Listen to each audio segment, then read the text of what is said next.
PLD bank ಅಧ್ಯಕ್ಷರ ಮನೆ ದೋಚಿರುವ ಖದೀಮರು ಮನೆಯಲ್ಲಿ ಯಾರೂ ಇಲ್ಲದ ಸಮಯ ನೋಡಿ ಕಳ್ಳತನ ಮಾಡಿರೋ ಚಲಾಕಿಗಳು.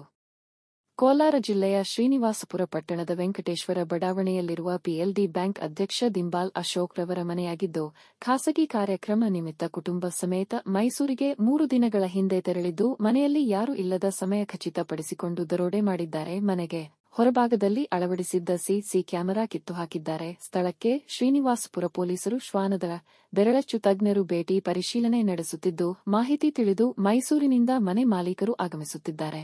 ಮನೆ ಮಾಲೀಕರು ಬಂದ ನಂತರ ಏನೇನು ಕಳ್ಳತನವಾಗಿದೆ ಎಂಬುದರ ಬಗ್ಗೆ ಮಾಹಿತಿ ತಿಳಿಯಲಿದೆ.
Silakan.